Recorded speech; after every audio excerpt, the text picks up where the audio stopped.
inilah kita. Bagaimana di dunia ini, bersamalah orang-orang yang soleh. Cintalah kepada orang-orang yang soleh. Cintalah kepada alim ulama. Maka dengan secara tidak langsung, di akhirat kelak.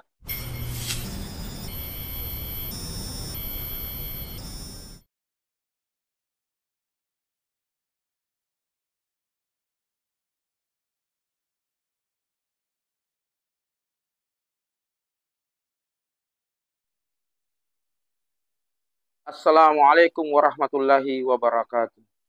Alhamdulillahi rabbil alamin. Allahumma salli wa sallim wa barik ala sayyidina Muhammadin wa ala alihi wa ashabihi ajmain, amma ba'd.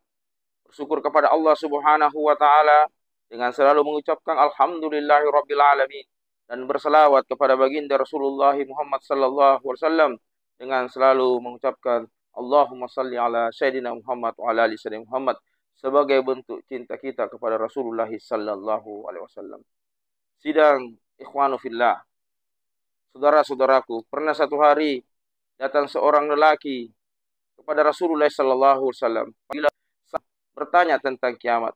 Ya Rasulullah, mata sa'ah? Ya Rasulullah, kapan kiamat?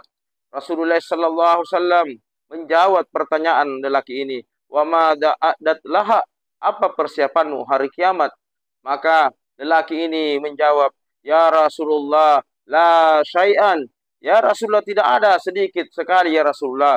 Sedikit ibadah saya, sedikit pahala saya, sedikit semuanya ya Rasulullah. Illa kecuali inni uhibbullaha wa rasulahu. Kecuali saya cinta Allah dan Rasulnya.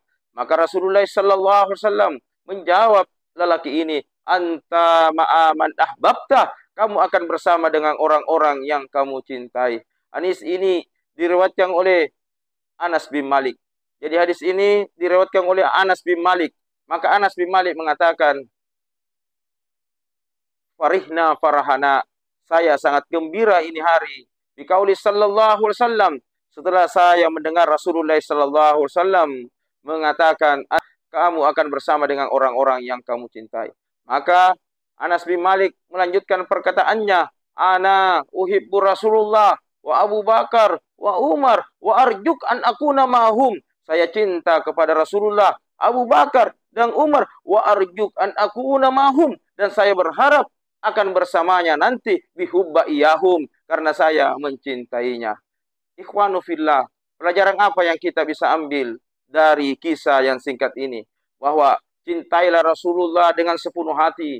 Jalankanlah sunnah-sunnah Rasulullah sallallahu alaihi wasallam dengan sepenuh hati. Maka dengan rasa cinta ini kita akan dikumpulkan bersama Rasulullah sallallahu alaihi wasallam di surga Firdaus. Salah satu bentuk cinta kita kepada Rasulullah sallallahu alaihi wasallam adalah memperbanyak salawat kepada baginda Rasulullah sallallahu alaihi wasallam.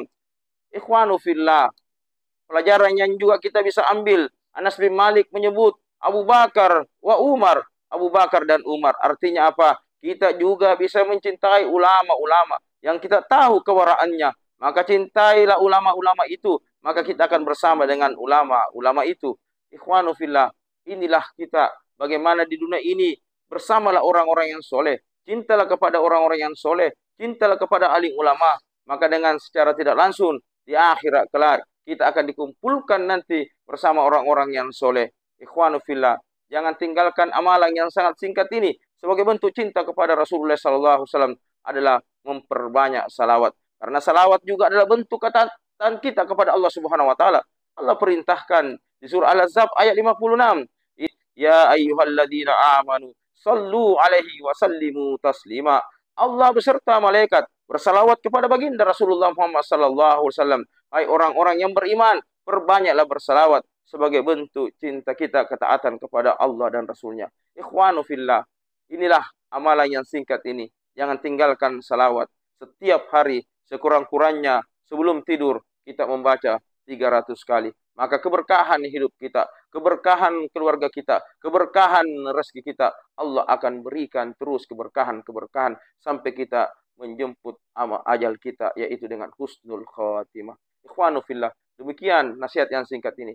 Semoga bermanfaat dan semakin menambah kecintaan kita kepada Rasulullah, kepada para sahabatnya, kepada ulama-ulama, kepada guru-guru kita, kepada ustadz kita yang mengajarkan tentang kebaikan-kebaikan yang tiada hentinya.